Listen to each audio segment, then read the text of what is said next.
Horror Coast to Coast is a movie review podcast featuring strong language, horror film spoilers, and discussions of violence, gore, and disturbing subject matter. Listener discretion is advised.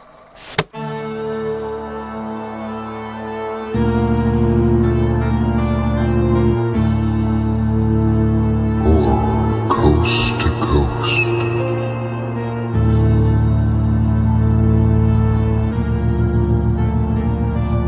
Welcome back to Horror Coast to Coast, where we discuss horror from opposite sides of the continental U.S. From the haunted woods of New England, I'm Brian. And back from the cursed coastlines of California, I am Michelle. And this week we're easing into the new year, talking about our first season and having a discussion about what horror is. Yeah, we've got a few things to go over. First of all, Happy New Year, everyone. And this is our transition episode where we're not quite out of season 1, but we're not quite into season 2 yet. And we have a few things that we kind of just wanted to go over and maybe answer questions that nobody actually asked us. Okay, so I guess the first thing I have is that I just wanted to kind of do quick reflection. So we recorded a total of 23 episodes. That doesn't necessarily mean that we only went over 23 movies, because we have several episodes where we actually went through several movies. And then we have, we had an episode where we did some episodes of shows and stuff. So we watched a lot more content than episodes that we actually filmed. And we rated everything. So I guess the first thing we could go over is what do you think of the rating system and the ratings that we gave the movies that we watched? Do you think we were like fair in the moment, or kind of, because I rated everything on the spot. I didn't even think of the ratings as I was watching it. It wasn't until I got to that point where I was like, oh shit, I got to think of what scale I want to put this on. So yeah, I don't know. What was that like for you? So actually, I give it a star rating at the end of my notes. So I already have it going into the episode, but a few times I think I've gone half a star in either direction after the conversation. But we Okay. didn't actually give a rating to everything because neither of us gave a rating to Deathgasm. Well, I mean, we abstained from rating it because we thought it was unrateable. Well, I just forgot. So I'm going to retroactively give that a 2.5 What? star. Really? Oh my gosh. Yeah. I do not remember you liking that in the slightest. So I'm surprised that you're giving it such a high rating. I'm going to stick with my original assessment and say that I don't think it's a rateable movie. I don't know. There's just something about the intent and the effort. A whole bunch of things come into play here, and I just feel like it's not really something I could give a rating to. There were some good things about it, and there were some really awful things about it. So I don't know. Yeah, that's pretty much why it's right down the middle. Yeah, I guess. I'm not gonna push myself to rate that one because I really do think it's not rateable. Um, okay. So is there anything else you would go back and change your rating for? Yeah, I definitely think I would give I Saw the TV Glow an extra half star, push that up to a 4. Okay.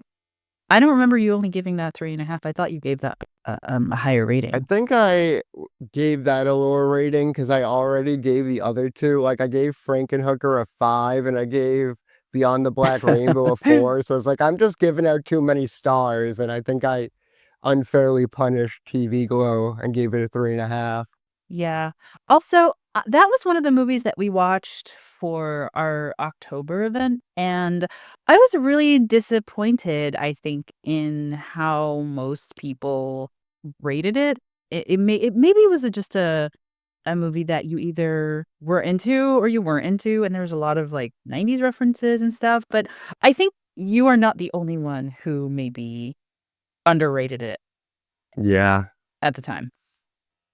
I think I gave it a 4. I don't remember, but I don't know. I don't have um anything I would really change. I think I talk things through with you and with the guests, and I think that by the end of that discussion, I'm pretty final in my opinion about it. So, but I do agree that talking it out gives you a different perspective and maybe makes you like it or dislike a little bit more. So just so we're clear, you stick that him is better than Sinners, Beyond the Black Rainbow, Us, Weapons, Men, and Nosferatu. I will say I would put him higher than Nosferatu. I probably would put it about the same as Sinners.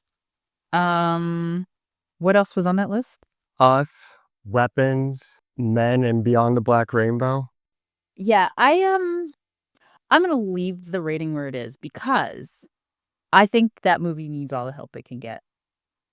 Honestly, the internet did that movie fucking dirty, and I'm not gonna change my rating because I think it needs all the help it can get. However, if I am gonna be fair about the ratings, I would put that on par with all of those movies you just listed.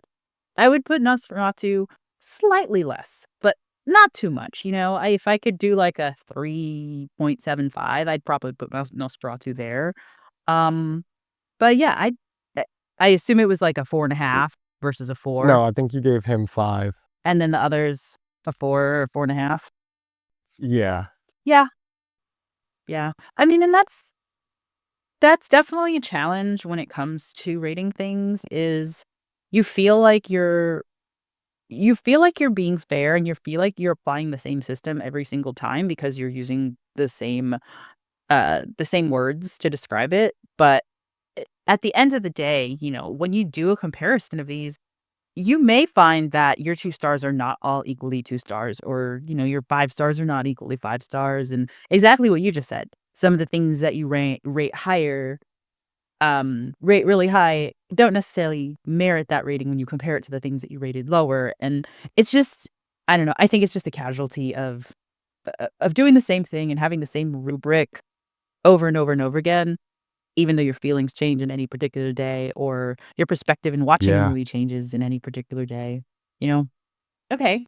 So, which of the recording experiences do you think were the best and the worst? Because I have some things that I remember that stand out to me, and I don't know if you feel the same way. So we're talking recording, not including editing?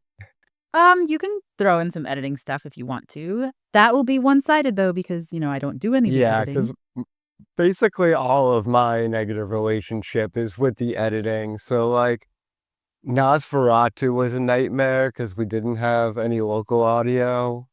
And any of the ones that I Yeah. had to, like, stitch together, like, I hated having to stitch together, I think it was Weapons and Pumpkinhead we recorded over 2 different, nights, but I think those both came out as really good episodes, Yeah.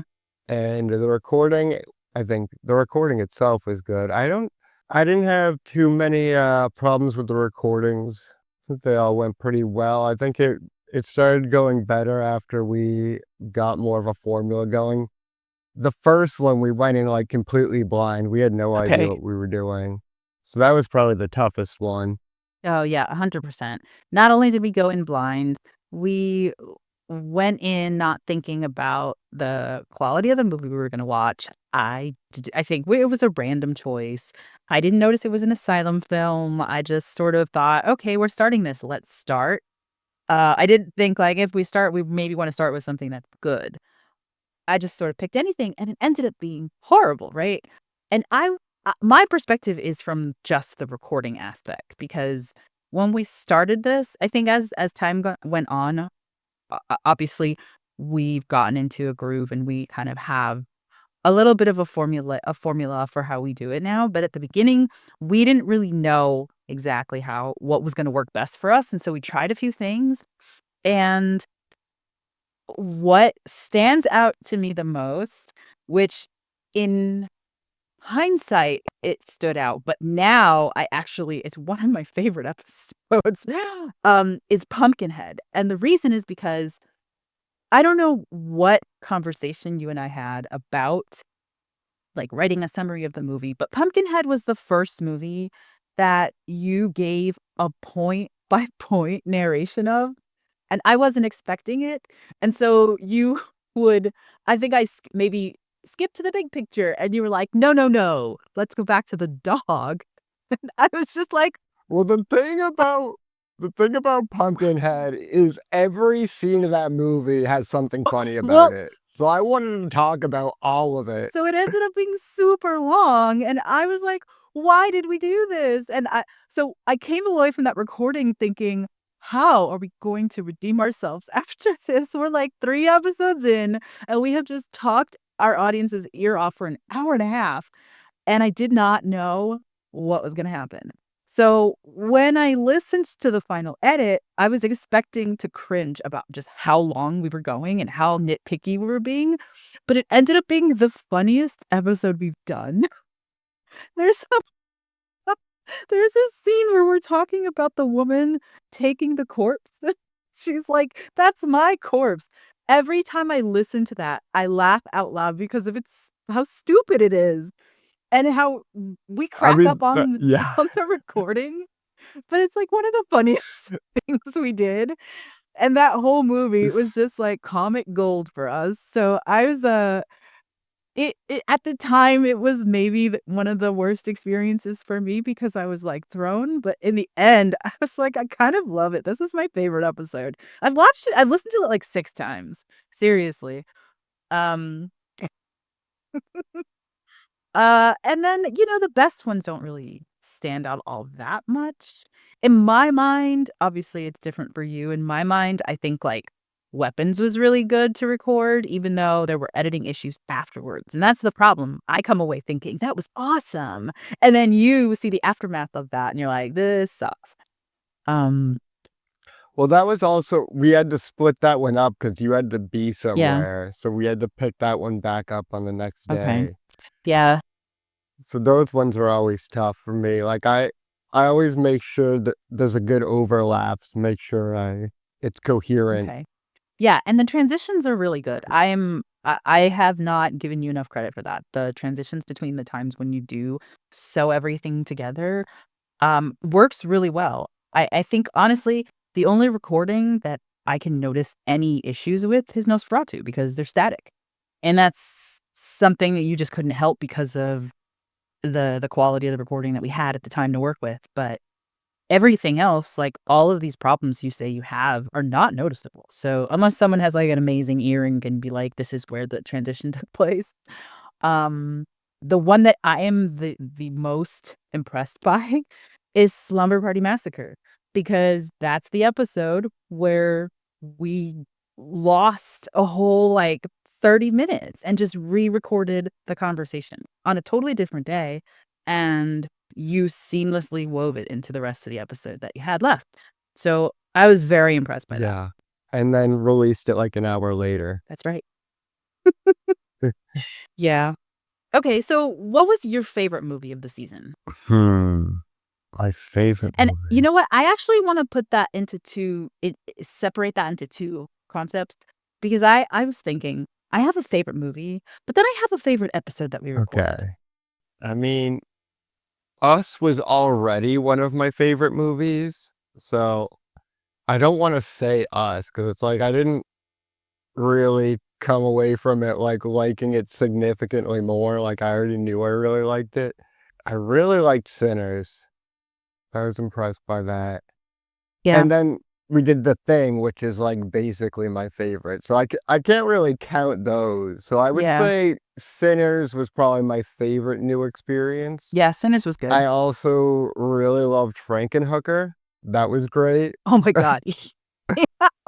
Yeah, Frankenhooker was good. It was a good experience too. And then my favorite episodes, number one would be The Faculty, because Tyler was just a blast to have on. Yeah. And then for number two, I think it's tied between The Thing and Pumpkinhead.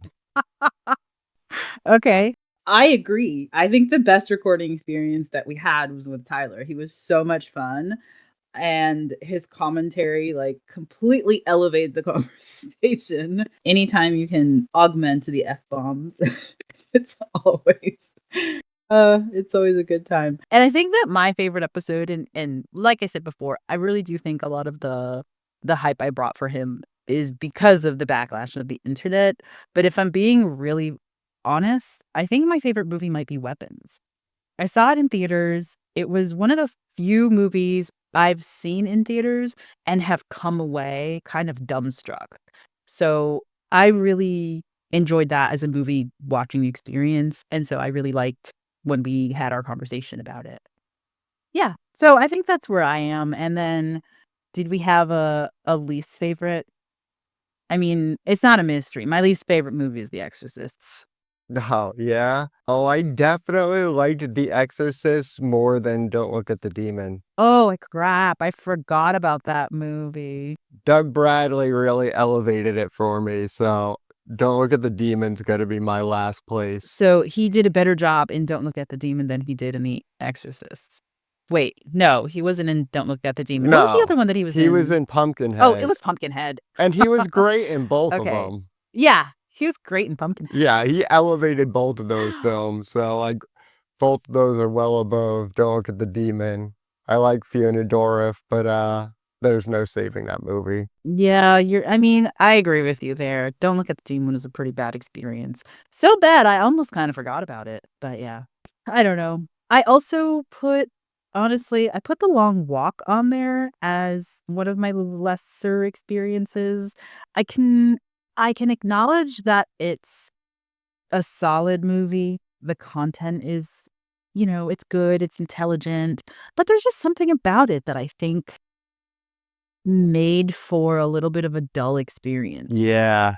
A lot of repetition and monotony, and it just kind of felt I see where the intellect is in this movie. I see the message, I see all the things that I'm supposed to see, but I still it's kind of like broccoli. Mm. It's not a good example because I love broccoli, but it is kind of like broccoli because it's like broccoli's great and it's good for you, but it's not that exciting.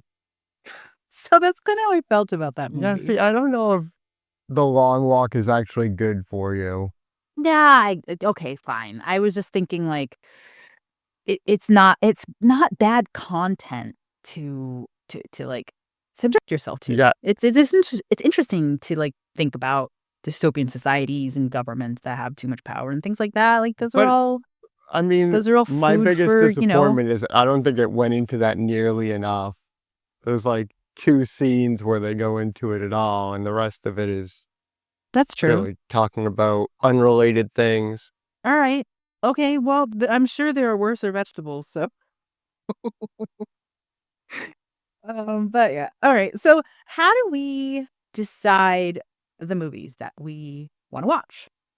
I kind of wrote down some ideas because honestly, I I feel like it's a crapshoot. I feel like we have this long spreadsheet, and you and I have just been adding movies to this spreadsheet, and then we just kind of go in the order of those movies. And sometimes we've had a conversation about movies, and we're like, "Oh, let's watch the one we just talked about." But are we adding these movies and choosing these based on personal interests or reviews, availability? Do we like certain directors? Do we like certain subgenres, things like that?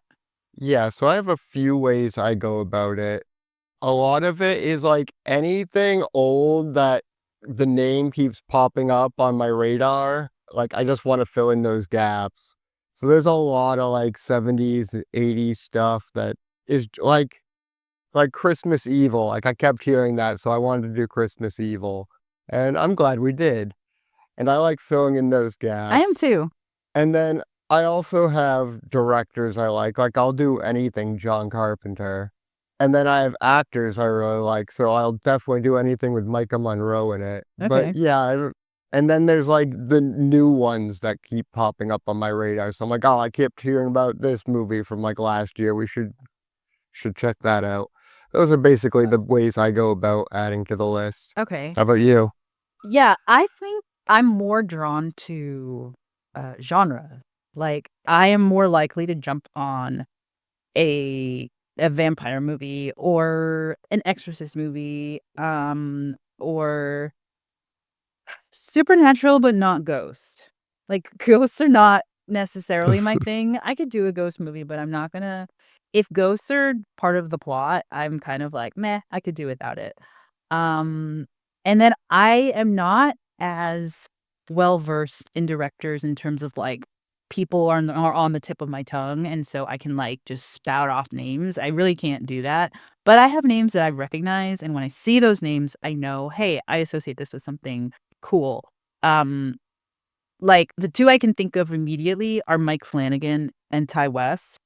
So if I see anything that's, Mike Flanagan or Mike Flanagan adjacent or Ty West adjacent, like the VHS movies or, um anything that's similar to Midnight Mass or things like that. So I will definitely be drawn in that direction. Um, and then in terms of, actors, I don't know. I don't know if I have an actor that I am going to say, absolutely, this is the person that will make me want to watch the movie. I'm intrigued by people. I think I'm definitely intrigued by Bill Skarsgård. Yeah. And now that I've seen more of Micah Monroe, I think I'm more likely to say, "Ooh, this is a Micah Monroe movie. Let's watch it." But outside of that, I don't think I have anyone that I immediately, um, flock to. And in general, I think most of the people who are designated as, like, scream queens tend to be in the movies that are not so good. So, What about Nicolas Cage, though? yeah, he's one of the exceptions Best to scream the queen. if he is the best scream queen. Yeah, so I definitely will put a Nick Cage movie on the list if I find it. If I'm like, "Hey, here's one I haven't heard of yet." And it helps that he cranks out a movie every for 3 months, right? Yeah. So, and they're always fucking entertaining. Even if they're not good, they're so entertaining. And then, yeah, I think that's basically it. I have movies that I've heard floating around or, you know, Nick has mentioned things to me. Sinners was actually recommended to me by a coworker, and she, didn't tell me what it was about. She didn't even tell me, "Hey, I know you like this kind of thing." All she said was, "You need to watch this movie," and I was like, "I'm a little bit nervous about the fact you'll give me no information." So, it was fun going in with no information, though. I had no clue what was gonna happen. Yeah, I wish that I didn't. I found out, like, only a month before we watched it. Oh, you did? Yeah. Oh, that's a bummer. Yeah. Okay. Well, the genre question I think is a good transition into our next discussion, which is what is it that we each consider horror? What do you consider horror? What do I consider horror? And then does it really matter? Do we have sufficient overlap that we never really have to think about this question? Yeah, I mean, I think it's an interesting question because there's really no good answer that actually fits the way people use horror, in my opinion. Especially like the way people will separate things from horror, like being like, that's not horror, that's a thriller, is very arbitrary. And there's like, so one definition of horror that I've seen people online lock onto is that it's a genre of speculative fiction, which means it has to incorporate something impossible, which means like half of all popular horror movies aren't horror movies. Like there's nothing supernatural or science fiction in Scream or, you know, even the first Friday the 13th. That would mean it became horror after Jason became a zombie, basically. So that's a weird Right. one, and I've seen people, like, really, wanna die on that hill that it's only horror if it's, like, supernatural or something like that. So what do you think about that? Um, I think it's weird that people online would limit something in that way because I think of speculative fiction as a huge well, first of all, I think of it as literary mostly. I don't think I've ever seen any movies that I would consider speculative fiction. There's just sci-fi for me, right? Um, so I think of speculative fiction as more like time travel books or, Yeah. books about cloning people and stuff like that. And it's not necessarily it's not a very strict definition. It's a wide genre for me when you talk about speculative fiction. But I think more what stands out about that definition that I find problematic is an impossible element. Because I was thinking about this, and I know that I've mentioned before that I don't think domestic horror, like, I don't think domestic thrillers are horror. And I wanted to go into that because I was like, I'm being pretty inexact when I explain this. And I wanted to narrow it down to something tangible. There's a movie from the 90s called Dead Calm. I don't know if you've ever seen this. It is Nicole Kidman, Sam Neill, and Billy Zane. And the point of the plot of the movie is that Nicole Kidman and Sam Neill are a couple, and I think they are on a boat or a yacht that they have they own or they rented, but it's like a couple's vacation. And it's just the two of them, and they are in the middle of the water, and somehow they come across Billy Zane.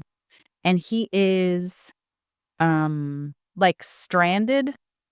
And at the time in the 90s, Sam Neill is like maybe 50s, 40, late 40s, whatever.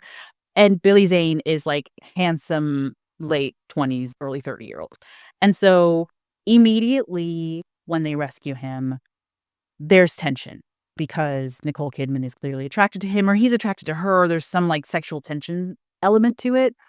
But as time goes on, he ends up being like really dangerous and he ends up like trying to kill them. And this whole thing takes place on their boat. And in the end, like, they win, they kill him. I forget exactly how it ends. But I think of that movie as different than all of the other domestic horrors that I'm thinking of. And the reason is because there's an actual I think the tension in a movie like that is effective because in your mind, you're thinking, they're on a boat. How is this going to work out? How is he either not going to catch them or what was he trying to do? I think he's trying to like take their boat from them, right? How is this going to play out? There's like a mystery involved. You have no idea how it's going to happen. How are they not going to overpower him? It's 2-on-1. And I think that when there's a movie that has a setup that is kind of simple but also complex, presents questions, but then creates this tension and a sense of psychological dread. That I think is horror. Where what I don't think about as horror is when it's like, I'm hiding because this person's gonna shoot me. Right? There's no levels to that. There's just one-to-one violence, and you're trying to protect yourself from it. So I think that for me, there's just nuance that I'm looking for. Like if it's going to be simple, you have to make sure that when the horror element is there, it's nuanced, right? It has to support the fact, it has to make up for the fact that the premise is simple. And if it doesn't, I don't know if I would see it as horror, but I don't know. Yeah, see, it's really the distinction that I don't understand because my definition of horror is almost too broad to define because we brought this up like off the recording about The Long Walk and See No Evil. So I want to ask, are those horror to you? So I accept dystopian horror as its own thing, right? And the reason is because it's something that we can't really relate to it because we don't live in that world. But this could be horror to someone who lived in that world. And so I just accept that. I accept this is the horror that exists in that world. So I'm not going to say like that's not horror. Why? Because it's not scary to me. Why? Because it's not going to happen to me. So there is an element of suspending your disbelief or at least like putting yourself in the person's shoes when it comes to dystopian horror. So I absolutely will say like I think The Long Walk falls under that genre.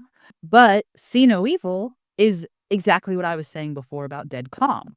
It sets up a very simple premise, right? And that is what made it so frustrating to watch because the premise is he's creepy, just fucking leave, right? And you're pulled in Yeah. by how nonsensical these people are in their actions and like how much they don't seem to care about their own welfare, or they care about being polite more than they care about their own welfare and the welfare of their kid. There's a mystery, there's an element. Um, you don't actually know what Patty's gonna do to them, right? Is he gonna just murder them and take their stuff? Is he gonna torture them? Like, what's gonna happen? There is a sense of, like, dread that is created and sustained throughout the movie, and I do think that because there's so many things going on, I don't have a problem with saying that that's horror, right? So, is there anything we reviewed that you'd think isn't quite horror? Yeah. Wait, no.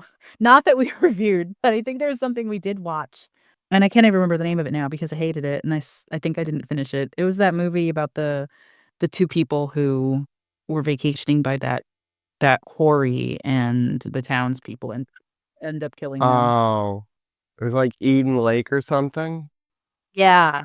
Yeah, that I not that I didn't think this wouldn't be scary to someone. It was more like, I don't know, this is just so not it's basic. It was very, predictable.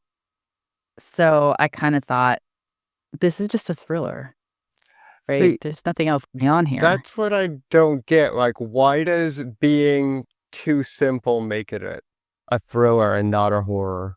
Well, because I think one is intellectual and one, like, actually invokes feelings, right? This is just intellectually, I can think of this as being like, "Okay, that's a scary thing," but, like, when you can there are definitely movies where you can connect with the impending dread that's the tension that's carrying throughout the movie, and I think when that's not there, and it just comes across as this intellectual thing where you're like, "This is scary in theory, and maybe it could happen," so it's not necessarily dystopian, right? This takes place in our time.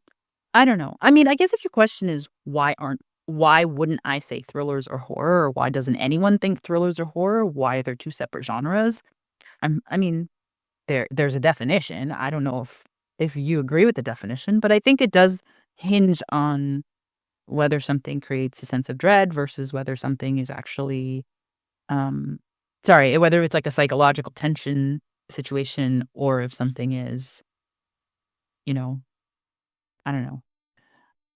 Because there's other movies like, I don't know, are action movies thrillers? I mean, are action movies horror? Because I think action movies can be thrillers for sure. Yeah, well, some action movies are horror, but like John Wick, I would say is an action crime thriller, right? But that's clearly not horror. But that seems very different than like Eden Lake, where the whole point is that there's like a woman being terrorized the entire time and, the threat of murder and then violent murders like that, you know. I feel like the amount of blood, death, and murder escalates it. And especially when the characters are terrified. But I want to ask, does a horror movie have to be trying to scare you? Can you be a horror movie without trying to be scary? I don't know, because I would if we're parsing the terms like this, what about the Micah Monroe, Bill Skarsgård movie? Villains? Villains, yeah. Yeah. Because in a way, there weren't a ton of horror elements in that movie, but I think I assumed it was horror and went on that premise, and in hindsight, I could say maybe it wasn't, but See, in the moment, I just accepted it. I didn't even think anything of it. I can point to like a few moments to me that is like what makes it horror. And that's like the little girl chained up in the basement and then Yeah. the very brutal, violent moments all have a very horror tone. And I feel like horror can be a tone, a genre, or a theme. And I feel like a horror movie can be any of those, or all three of those, or two of those. Like, do you think like Beetlejuice and Nightmare Before Christmas are horror? No. They're very Because I think of them as just dark movies. I don't know if I but Nightmare Before Christmas, I would say, is probably closer, well, no, because I'm not thinking about other elements of Beetlejuice. Because there's a lot of scary stuff there, yeah, I and would there's a lot of say it's a horror scares and comedy. yeah, that's probably fair. Yeah, there's definitely a lot of jump scares, and there are scary elements about The Nightmare Before Yeah, Christmas. Oogie Boogie's There's scary. Oogie Boogie is scary, and the mayor is scary. So Yeah. yeah, I would say they're both scary. They're both horror movies. I mean, I think Tim Burton in general maybe walks the line between horror, like dark humor and horror. Um, so that's fine. I mean, I don't know. I don't know. Well, I think at the end of the day, it's probably better to have a wider definition for what is horror. And in general, as a rule, I don't rule things out. And I'm not going to say, like, that's not horror. We're not watching, Yeah. you know? So it's weird to have such a strong opinion and let it actually, like, affect the choices you make for things you watch. Um, I don't know if I'd want to stumble onto a Reddit thread having this discussion. It sounds great. It seems like it would be extremely frustrating. Yeah. Um, but yeah. So I was gonna ask if we think that these definitions affect the way we rate the movies, but I don't think it does. I don't think I even think about the kind of horror something is when I rate it. I think about it as a holistically, like a whole movie and what worked and what didn't work. And I don't take a lot of externalities into consideration when I do the rating. So Yeah. I would assume you're sort of similar to that. Yeah, I definitely am not rating these movies on how scary they are or how much they fit into the category of horror. I mean, some of the most enjoyment I've had out of the movies we reviewed are the comedic aspects, especially the unintended ones. Oh, absolutely. Yeah. Okay. Let's talk about Spooktober. Um, this was our challenge where well, it's not really a challenge, but we challenge ourselves to watch.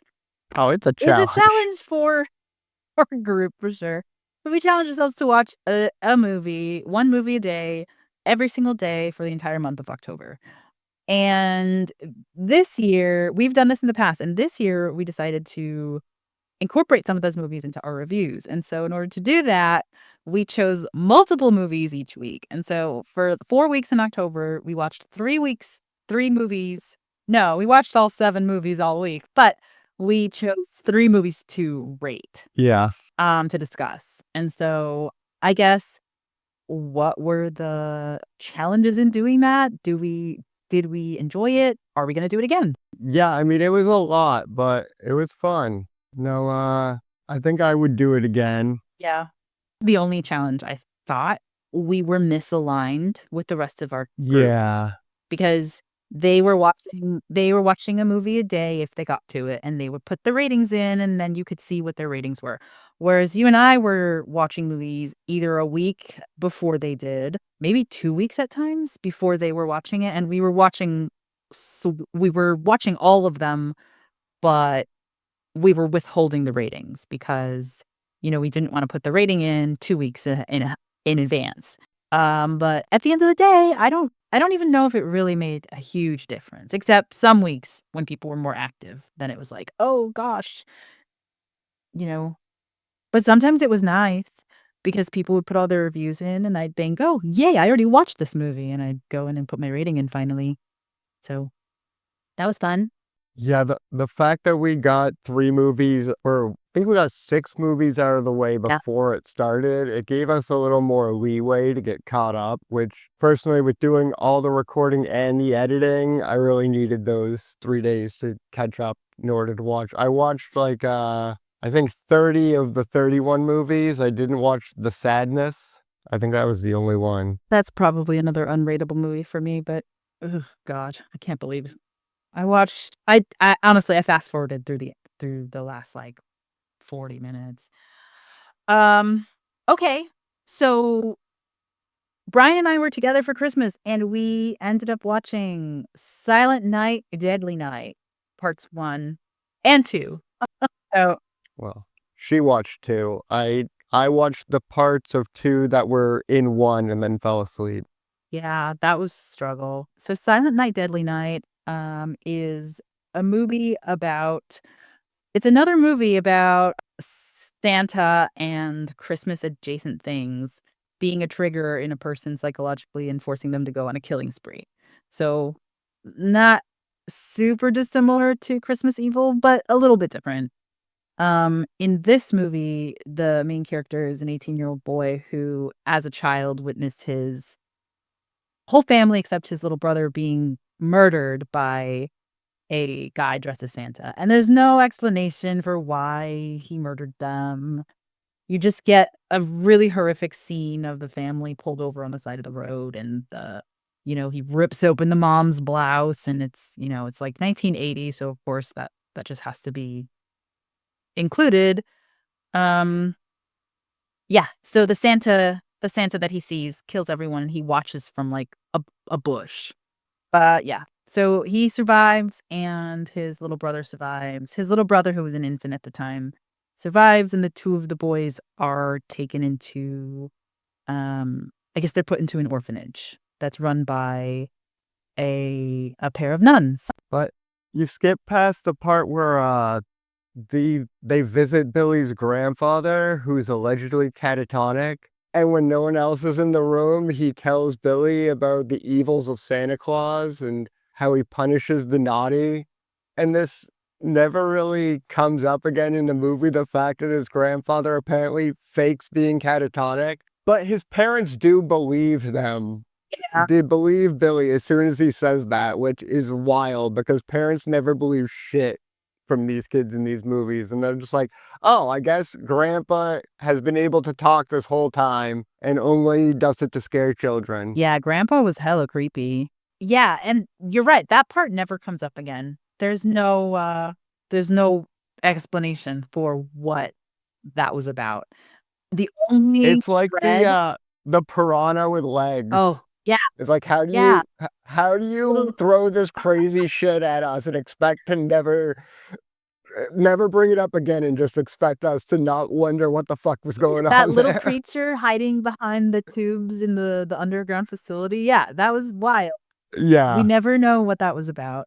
You don't know what's going on with grandpa and why he can suddenly speak and why he's trying to scare the shit out of the kid, but the only through line with that plot point is Santa punishes the naughty, and that becomes this recurring theme where later when is his name Billy? Yeah. Yeah, okay, so Billy is, like, hella traumatized from this event, but every Yeah. time he tries to express himself or manifest his trauma in the form of, like, a drawing, the Mother Superior at the orphanage just punishes him severely, and she Well, puts this he did draw a reindeer getting decapitated. Yeah, I mean, sure, but she also says he doesn't remember what happened. He's just a bad kid. So she puts that idea in his head that bad kids get punished and bad people are punished. And so there's this connection between Santa and naughty kids, and then this connection between naughty people and punishment. And then he just kind of puts it all together like Santa wreaks vengeance and punishes the wicked. This is the thing. This is the damage that he's internalizing. Yeah. So you don't even know what to expect because this nun is like essentially terrorizing this little kid. It's kind of cringy, and the little boy who plays Billy is like he seems really sweet.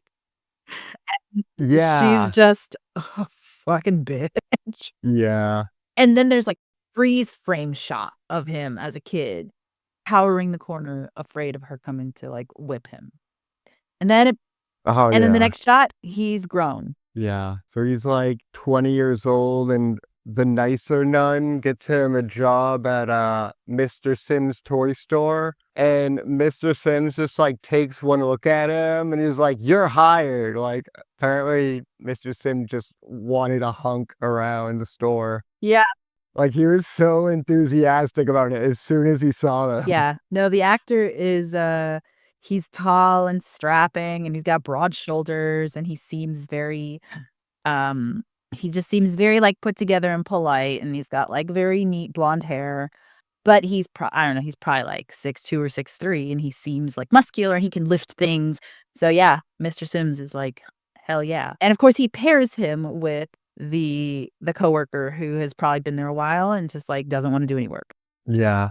So everything's going great, and they have like this montage to 70s sitcom music, basically. And it's like it's always Christmas on the warm side of the door. And we were talking about how this is like some weird alternate Christmas music. Like all the music in this movie is just like it sounds like AI generated Oh my lyrics. It's God. so I weird. totally forgot about that. There was Christmas music in this movie at every turn, but it was something you never heard of before in your life. It was unrecognizable. It was like alt dimension Christmas music. Yeah, it was insane. Yeah, I gotta get the This was soundtrack to this this was like movie. Christmas music written by Bender. Yeah. It really makes the movie, just the fact that there's It all kind of this alternate Christmas music with weird lyrics. But yeah, this sitcom's great and everything's going great until they pull out the Santa decorations, and then Billy starts having a Vietnam flashback. Yeah, and they add salt to the wound because not only is it Christmas time and they're putting up all the decorations, Mr. Sims is like, "Hey, hey, you're the guy," and dresses him up as Santa. And it's like, "You're gonna be the one that sits there and has the kids come and ask you for their presents," and all that stuff, and it's crazy because I don't know, it just it feels weird and, like, there's a little bit of, like, a creep factor at that point because 'cause you're like, "Shit, he's gonna snap at any moment. He's got little kids just sitting on his lap." Yeah, but fortunately, he doesn't snap quite yet. He doesn't snap until he sees his coworker Andy is sexually assaulting his coworker Pamela, and he takes this opportunity to strangle Andy to death with Christmas lights. And then you think he's gonna be like this kind of moral sympathetic character maybe who's punishing the naughty. But then he slits Pamela's throat with a box cutter for no reason. So that's like out the door immediately. Well, I think he reacts to her reaction because when he kills the guy, she's Oh like, yeah. Get away from me, you're crazy," and then I don't know, maybe he just, like, crashes out because maybe he expected her to be, "Oh my god, thank you, you're my hero," and she was like, "No, you're awful," and he was like, "Well, you're naughty." Yeah. This is a very definitely a little bit of a misalignment there. Yeah, it's strange in contrast to Christmas Evil because Harry was set up to be a creep who was like obsessed with the little girl next door, but he only murdered douchebags. So it's like they kind of feel like they should be opposite. Like this movie, it should be Billy taking out the naughty, and in Christmas Yeah, Evil, Harry should be just indiscriminate killing weirdo everyone. killing everyone. Absolutely. Yeah. I heard there was a controversy about this movie because of like Santa murdering people. I was like, where were they 4 years before when they did the same movie basically? Like you didn't get being offended at murderous Santa Claus out of your system in 1980? Yeah. No, absolutely. That's crazy and funny. Okay.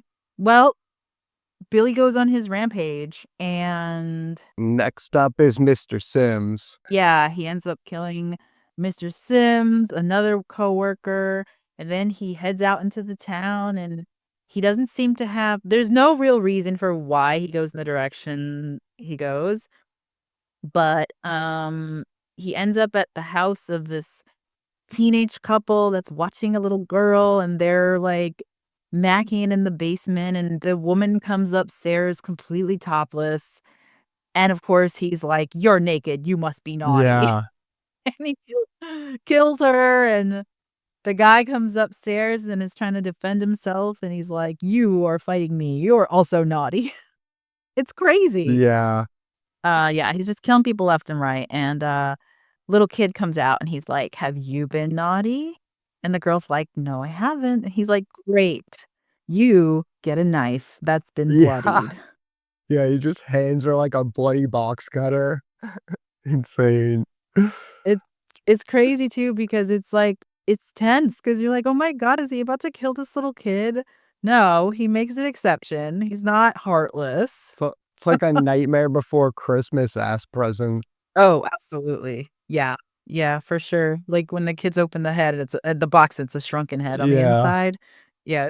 But this all culminates in him going back to the orphanage, Yeah. and, we think that maybe his intentions are to go back and kill the Mother Superior, right?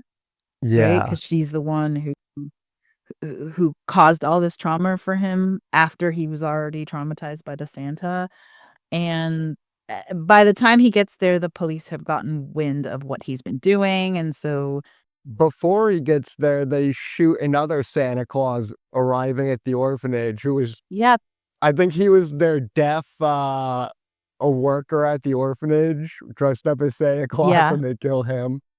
Oh, yeah, for sure. He didn't They killed the stop. wrong guy. Shoulda Yeah. stopped. Shoulda complied. It was so bad. Yeah, so he ends up in the orphanage trying to kill the head nun, and as he raises his axe or his knife, I don't remember what he was I think it was holding. an axe. Yeah, the cop shoots him, and then the camera pans to his little brother, who's maybe 7 or 8 at the Yeah. time, and it pans to his little brother, and he has this scowl on his face, and I think he says something like, "Naughty," or I forget the If he doesn't, he might as well. Most obvious yeah. sequel setup of all time. Oh, absolutely. Ridiculous. Oh, man. So, yeah. And that's basically the end. Like, there's no that's it. That's how it Yep. ends. Yeah. So the sequel focuses on Ricky, who is now 18 to 20, and he is currently being held in a mental institution. And he knows everything that happened in the first movie and can Yeah, he knows recite it everything that happened. photographically. Even things that he was either too young to have remembered or things that he literally wasn't present for. He was a very He has perceptive perfect baby, okay? yeah, he has perfect recall of the entire first movie, and they proceed to play it for us through his narration, scene by scene by scene. I can't even tell you how much of this movie was just the first movie. I think it was a full hour and then some, and the movie was only like an hour and a half. Yeah. But after you watch all of the first movie again, and the backdrop to this is Ricky is telling his story to a psychiatrist who is recording it, and you're not really sure exactly what's going on. You get all the first movie, and he's telling it to the psychiatrist. And this is probably the part where you fell asleep. Yeah. Oh, okay. Well, what happens is Ricky talks about his life after the orphanage, where he meets a girl who he really likes, and she has a checkered past with a boyfriend who's still harassing her, and he does this thing where there's like a cue where he goes from normal guy to like Hulk smash. So he turns into this like naughty, and then he stands up and just beats the crap out of people. Okay, yeah, I've seen that That in happens clips a few before. times. Yeah, that happens a few times where they have Just random like the encounters with people cartoon angry that eyebrows like go on, and then he starts killing people. yeah, yeah, and it culminates in him killing this girl. He flips on her and is like, "You're naughty too," and at some point, he gets a gun, and I don't remember how he gets a gun, but the rest of the movie is him walking around this neighborhood shooting everyone he sees. It is a rampage. It is insane. He is shooting people and laughing, and he has this crazy, like, Kermit the Frog laugh, and he's just shooting people and "Ha, ha, ha," and laughing and shooting people, and what's the line where he's like, "Garbage day?" It's so stupid. Yeah, he just shoots a bunch of people, and then he somehow winds up in a Santa suit as well. The cop finds the nun from the first movie, who is played by a different actress, so you can't really tell it's the same person, but she comes in and she explains the background and is like, "Here's what's happening." And based on what happened to his brother, he's definitely gonna go after Mother Superior. But she's now old and frail and lives in her house and doesn't run the orphanage anymore. And he finds a way to get to her, at the same time, the nun and the cop are on their way. They walk in and they see Mother Superior sitting at the table, and the nun is like, "Oh my gosh, thank God we got to you in time." And as she approaches, her head falls off. Classic. And then Ricky comes out from behind a curtain or something, and he is apprehended. And then it cuts back to him finishing his story with the psychiatrist. And he says something like, "Oh, but you're never gonna use any of this information," and walks by. And the psychiatrist is, with no explanation, dead on the table. So in the process of telling the story, he's Yeah, I killed saw this that man. part. Yeah. So then he walks out, and all you hear is people going, "Oh my God, he's loose." And there's some kind of like chaos happening. Yeah, that was it. And it ends after that. So it's my understanding there's a 3 and a 4. Yes, and then a reboot and like a remake. Holy shit. These movies were So crazy. from my perspective, the second movie was Ricky's like in a room telling the first movie to a guy, and then he looks over and the guy is dead, because those were the parts I was awake for. Like nothing. I never saw Ricky outside that room. I've only seen that in clips online, like the Garbage Day. Oh, So is this a Christmas movie or is this a Garbage Day movie? I can't even tell you. I don't even know. I was so confused. Honestly, I just couldn't make sense of the fact that the first movie was going on so long. And I was just like, are they still on the footage of the first movie? I don't understand what the point of this is. Are they gonna give us a real story at any point? Yeah, they don't give you a real story, or a news story rather, until the movie's 3/4 of the way over. It's so Yeah, I was bizarre. just like, I'll rest my eyes until we get to the actual second movie. And then the actual second movie never came, so I fell asleep. Oh my But the gosh. first movie Yeah, I so enjoyed a lot. you did? Okay. Alright. Yeah, I don't know how I felt about the first movie. I mean, between the Um, insane music and the grandpa just never being explained, this is the kind of like unhinged 80s movie I love. yeah, this was unhinged. Crazy. Okay. Alright, how are we rating this then? I give Silent Night, Deadly Night a 3.5. God. Okay. And the second one? I can't rate it because I only saw like 20 minutes of it. Yeah, okay. I'm giving the first one a 2, and I'm giving the second one a 1. And I think I'm probably never gonna be convinced to revise that opinion. Alright. So, yeah, glad we got to throw our little movie review in there. The next thing I think that we should talk about before we wrap it up is what's gonna be coming in season 2. So, of course, we have more movies coming, and more discussions. But one of the things we are going to be rolling out is a new project that Brian and I are going to work on called the Folklore Files. Yeah, so we'll be looking at the folklore that inspires our favorite TV shows, movies, and books. Things like vampires and werewolves, and maybe some more obscure things like doppelgangers and anything that inspired some of our favorite movies. And we'll look at how those got started, how they evolved, and how they got to the point where they're influencing our favorite things today. Really fun. I think this is so cool. I think it's really cool and important to think about these kinds of things, because we're drawn to the legends behind what we're watching, and I'm excited for this. But anyhow, okay, so next week we are coming back with our full episode of discussion, and we're going to be talking about Black Phone. All right, until next time. Until next time.